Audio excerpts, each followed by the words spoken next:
Алтын Орданың негізін салушы Бату хан өз билігі кезінде жошы ұлысын Шыңғыс ханның ясы заңдарына сәйкес басқарды. Сондықтан ол өз ұлысындағы барлық діндерге ерік беріп, олардың кеңінен таралуына мүмкіндік жасады. Әртүрлі халықтар мен діндер мекендеген Дешті Қыпшақ даласын жошы әулетінің бір мемлекетке біріктіруі және ондағы қауіпсіздік пен тыныштық, дамыған канондар мен идеологиялары бар әлемдік монотеистік діндердің осы жерде тамыр жаюына мүмкіндік берді.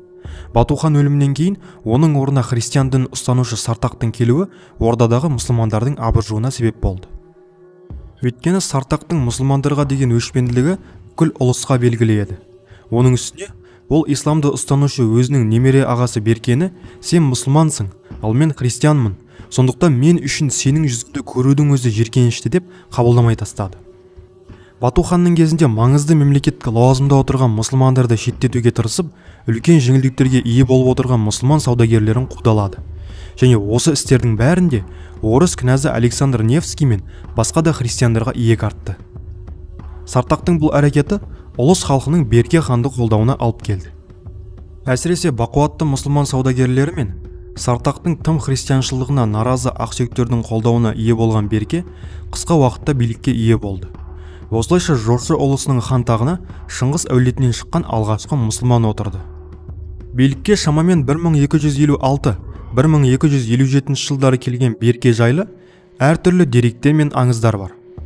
Белгілі ғалым Жужани оның мұсылман болғандығы жайлы былай дейді. Берке туылғанда оның әкесі Жошы «Бұл баламды мен мұсылман әйелге ғана емізуге беремін. Себебі ол мұсылман болып туылды және мұсылман әйелдің сүтін ішеді» деген екен. Ал білім алатын жасқа жеткенде ол елдегі ең білгір деген имам ұстаздардан білім алды. Ходжентте білімін аяқтағаннан кейін ұлыстағы бүкіл мұсылман әскерлерінің қолбасшысы болып тағайындалды.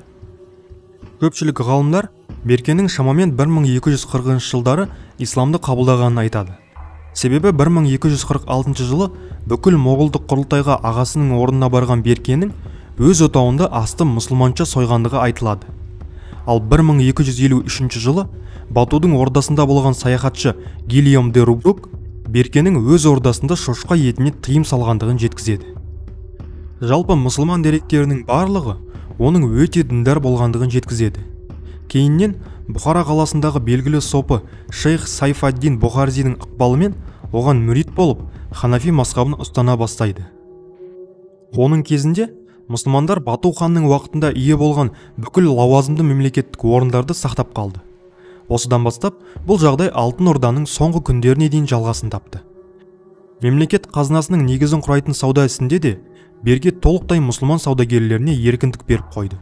Сыртқы саясатта да исламдық бағытта ұстанған ол 1260-61 жылдары Хулагумен соғысып жатқан Мәмлүк сұлтаны Бейбарысқа елші жіберіп, онымен Хулагу ұрпақтарына және олардың одақтасы Византияға қарсы әскери одақ құрды. Сол жылы үлкен әскермен Кавказға басып кіріп, Кура өзенінің маңында Хулагу армиясын толықтай дерлік жойып жіберді. Бұл әрекет өз кезегінде Хулагудың бүкіл күшін Египетке жұмылдыруына мүмкіндік бермей, оның екі майданда соғысуына алып келді. Осылайша, ол өзін халықаралық аренада ислам әлемінің қорғаушы ретінде көрсете бастады. Берке ханның мұндай мұсылмандық саясаты тез арада өз нәтижесін көрсетті. Жошы ұлысындағы қалаларда мешіттер мен медреселер салынып, олардың бейнесі Орта Азиялық стильдегі мұсылмандық қалаларға айнала бастады. Беркенің жақын туыстары мен оны қолдаушы ақсүйектер және жеке әскері түгелдей дерлік мұсылмандыққа өтті. Өзінің ұстазы Сопы Бұхарзиге және басқа да сопыларға бүкіл жошы ұлысының аумағында дін уағыздауға еркіндік беріп, олардың қауіпсіздігін өз мойнына алды. Сөйтіп Беркенің хан тағына отыруы Алтын Ордадағы исламның тез арада таралуына ықпал еткен негізгі факторлардың біріне айналды. Берке ханнан кейін таққа келген Менгу Темір мұсылман болмаса да, Берке салып кеткен мемлекет саясатында ешқандай өзгерістер енгізген жоқ. Мұсылмандар биліктегі өз орындарын сақтап қалды. Бірақ сонда да Берке хан кезіндегідей қолдау болмағандықтан исламның таралуы біраз бәсеңдеп қалды. Ал осыдан кейін таққа келген Түде Менгу мұсылман болды және ол өзінің асқан діндарлығымен ерекшеленді. Өзінің айналасына сопылар мен дін адамдарын жинап алған ол мемлекет ісін толықтай беделді төмен басы Алтын Орданың батыс бөлігінің билеушісі Ноғайға беріп қойды. Ал соңында тіпті тіпті хан тағынан өз еркімен бас тартып сопылық жолға түсіп кетті. Оның орнына хан болған інісі Төле Бұқа Ноғайдың және беделді ақсүйектердің қуыршағы болғысы келмей оған қарсы соғыс бастайды. Бірақ бұл соғыста Ноғай жеңіске жетіп хан тағына Тоқтаны отырғызады. Осылайша 13-ші ғасырдың соңында билікті түмен басы Ноғай толықтай өз қолына алды. Оның бұлайша елдегі ең ықпалды адамға айналуының бірнеше себептері болды. Бұған дейінгі хандардың мемлекеттік билікті толықтай өз қолдарына алып, елді орталықтандыруға тырысып, көшпелі тайпа ақсүйектерінің құқығын шектей бастауы әрі бұл жолда ұлыстағы мұсылмандарға иек артуы әлі де болса ықпалы үлкен, тәңіршілдіктен бас тарта қоймаған топтардың және Будда дініне бет бұрған ұлыс ақсүйектерінің ашу ызасын тудырды. Тағы бір айта кететін жайт, ол кезде ұлыстағы кейбір тайпа басшылары мен сарай ақсүйектері Будда дінін қабылдаған болатын. Осыған байланысты сарайда буддистік топтардың да ықпалы күшті болды. Олар Ноғайдың айналасына жиналып, хандық билікті әлсіретуге тырысты, және бұл олардың қолынан келді. Алайда Ноғай басшылығындағы феодалдардың билігі ұзаққа созылмады. Бұл орын алған жағдаятқа билік уысынан шығып бара жатқан мұсылмандар да, исламды қабылдаған ақсүйектер де, біреудің қуыршағына айналған бату ұрпақтар да наразы болды.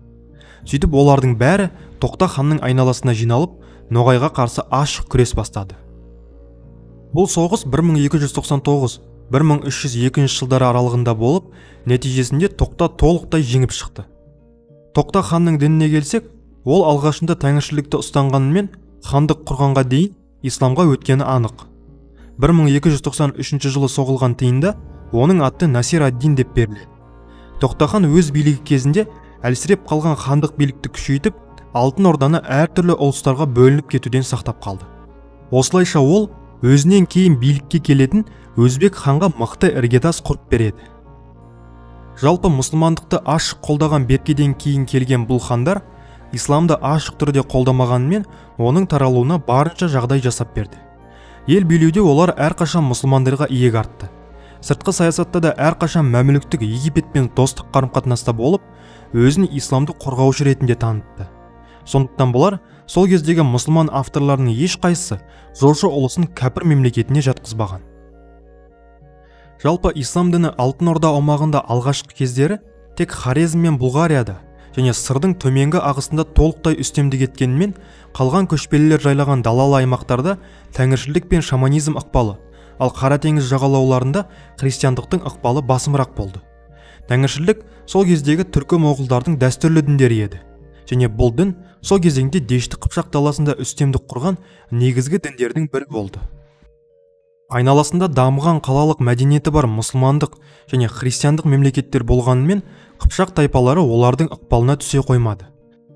Жошының бұл аумақты жаулап алуымен, онымен бірге еріп келген дәстүрлі дінді ұстанатын көшпелі түркі моғол тайпалары да әлсірей бастаған тәңіршілдікке жаңа бір күш әкелгендей болды. Ал батыс өлкелерде православияның алғашқы кездері ықпалының зор болғаны сонша, 1263 жылы Берке хан оларға сарайда епархия құруына мүмкіндік беріп, оларды мемлекет қорғауына алып, салықтан босатады. Ал орыс князьдеріне шіркеу иелігіне тиісуге қатаң түрде тыйым салып тастайды. Сондай-ақ, жошы билігінің алғашқы кезінде Қарақорымнан келген ақсүйектер арасында буддистер де кездесті. Осында жағдаяттарға қарамастан, жошы ұлысында ислам діні бұл әлемдік және жергілікті сенімдердің арасынан суырылып шығып, үстемдікке ие болды және мемлекеттік деңгейге дейін көтеріле алды. Бұл діннің аз уақыттың ішінде мұндай ықпалды күшке айналуына бірнеше факторлар әсер етті. Соған тоқталып кетсем. Біріншіден, Алтын Орда пайда болған аумақта ислам діні бұрыннан қалыптасқан екі өңір Хорезм мен Бұлғария болды. Бірі жошы ұлысының қиыр түстігінде, ал бірі қиыр теріскейінде орналасқан бұл аймақтар өздерінің айналасындағы көшпелі тайпаларға діни және мәдени тұрғыдан қуатты түрде ықпал ете бастайды. Ал екінші фактор – сопылық және ханафи мазхабы. Қаншама ғасыр бойы исламды қабылдамай келген Дешті Қыпшақтың көшпелі тайпалары сопылардың еңбегінің нәтижесінде айналдырған жарты ғасыр ішінде мұсылмандықты қабылдап шыға келді. Сондай-ақ шариғат мектептерінің ішіндегі ең жұмсағы әрі жергілікті дәстүрлерге бейімделе алатын ханафи мазхабы да мұнда аз рөл ойнамады. Үшіншіден, мұсылман дінбасылар мен саудагерлері әрқашан қай ханның тұсында болмасын, олардың орталықтандыру саясатын қолдап отырды. ал сепаратизмге бейім көшпелі ақсүйектер өз күресінде әрқашан тәңіршілдікке иек артты. Сондықтан хандар өз билігін нығайту үшін әрқашанда ислам дінін және оны таратушыларды қолдап қуаттап отырды. Төртіншіден, сол кезде сыртқы саясатта болып жатқан оқиғалар да Алтын Орданың ислам елдерімен достасып, христиандықты ұстанатын елдермен соғысуға итермеледі. Бұл да өз кезегінде жошы ұлысын мекендейтін халықтардың исламға деген жылы ойдың қалыптасуына себеп болғанын және ислам елдерімен мәдени және рухани қарым-қатынастың жандануына негіз болғаны анық. Сонымен Тоқтанның өлімінен кейін, оның билігі кезінде қатты әлсіреп қалған даланың көшпелі феодалдары соңғы қалған қуаттарымен өздерінің қан арқылы берілген құқықтарын қайтарып алғысы келіп, тағы да тәңіршілдікті ту етіп, ел басмашты хан көтеруге тырысты. Хан тағында мұсылманды көргісі келген. Бұл уақытта біраз күш жинап алған мұсылмандар да, әсіресе Хорезм әмірі Темір Құтлық, хан тағынан үміткер Өзбекті қолдап шықты. Қысқа мерзімге созылған бұл араздықта Өзбекті жақтаушылар жеңіске жетіп, оны хан көтерді. Оның таққа келуімен, яғни 1312 жылы ислам мемлекеттік дәрежеге көтерілді. Бұл әрекетке себеп, бір жағынан әлі мұсылмандықты мойындамайтын көшпелі тайпаларға ислам дінін қабылдату болса, екіншіден үнемі сепаратизмге ұмтылыс жасайтын дала феодалдарының иек артар күшін жою болды. Әрине, бұл әрекетке қарсы ұлыстың түкпірінде қуатты көтерілістер болғанымен, Өзбек хан оларды оңай әрі қысқа уақытта басып тастады. Хан тағына ие болған Өзбек хан Алтын Орданы түбірімен өзгерте бастады. Бұл өзгерісті ол алдымен мемлекеттік басқарумен сот үстінде енгізді. Мемлекетті ұлыстарға бөліп, оны мұрагерлікпен қалдыруға рұқсат берді. Мемлекеттік мәселелерді алдыңғы хандар сияқты бүкіл әулеттік құрылтайларда емес, өзі тағайындаған адамдардан тұратын диванда қарай бастады. Енді Алтын Орда мемлекетінде ислам қандай жолмен таралды деген сауалға кеңірек тоқталсақ. Жалпы Алтын Орда аумағында исламның бірнеше тармақтары мен мазхабтары таралды. Кавказда Шафии мазхабы кең таралса, ал Орта Азияның кей жерлерінде шииттердің ықпалы болды. Ал Хорезм мен Бұлғарияда Ханафи мазхабы үстемдік құрды. Дегенмен бұлардың арасынан жошы ұлысында исламның орнығуы мен Алтын Орда мәдениетінің қалыптасуында Ханафи мазхабы үлкен рөл атқарды. Әсіресе сол кездегі білім мен ғылымның орталығы болып табылатын Хорезм мен Түркістан өңірінен шыққан Ханафи ғалымдары мұнда үлкен рөл ойнады. Олардың арасында бүкіл Дешті Қыпшақта Ханафи мазхабының ұстанымдары мен дәстүрлері кең тарап, Беркенің кезінен бастап мемлекеттік қолдауға ие болды. Осылайша ұлыстың астанасы Сарайда Ханафи мазхабының өзіндік бір мектебі қалыптаса бастады. Белгілі орыс ғалымы Бартольд исламның Дешті Қыпшақ даласындағы таралу себебін біріншіден сопылардың белсенді іс әрекетімен, ал екіншіден мұсылмандық отырықшы аудандардың барынша көршілес көшпелі тайпаларға ықпал етуінен деп түсіндіреді. Шынында да, Дешті Қыпшақ өлкесіне мұсылмандықтың жайылуында исламдағы сопылық ағымның алатын орны ерекше. Сопылық бұл исламдағы мистикалық аскеттік ағым болып табылады. Сопылардың кітаппен жүретін және онымен сөйлейтін фақихтардан айырмашылығы бекітілген бір діни нормалардың болмауы, яғни әрбір сопының ақиқатқа жететін өз жолы болады. Әрбір сопының міндетті түрде шәкірттері, мүриттері болды. Және ол мүриттер міндетті түрде барлық істе сопыларға бағынуы тиіс еді. Атақты сопылардың мүриттерінің саны бірнеше мыңға жетіп отырған. Сондықтан өзіне толықтай бағынған мүриттері бар сопылар өте үлкен саяси және рухани ықпалға ие болды. Дәшті Қыпшақтың көшпелі түркілерінің арасында негізінен Орта Азиялық сопылар маңызды орын алды. Әсіресе Әзірет Сұлтан атымен танымал түркістандық Қожа Ахмет Яссауи негізін салған Яссауия тарихаты, Бұхаралық Бахауаддин Нақшбанд негізін салған Нақшбандия тарихаты және Хорезмдік Нәжмаддин Кубра негізін салған Кубравия тарихаттары кең таралды. Осы үш тарихаттың сопыларының арқасында Дешті Қыпшақ даласында исламды қабылдамаған бірде-бір түркі тайпасы қалмады. Бұхара мен Самарқандта және Хорезмде дін үйренген сопылардың көпшілігі өз өмірін көшпелі түркілер арасында исламды насихаттауға арнады.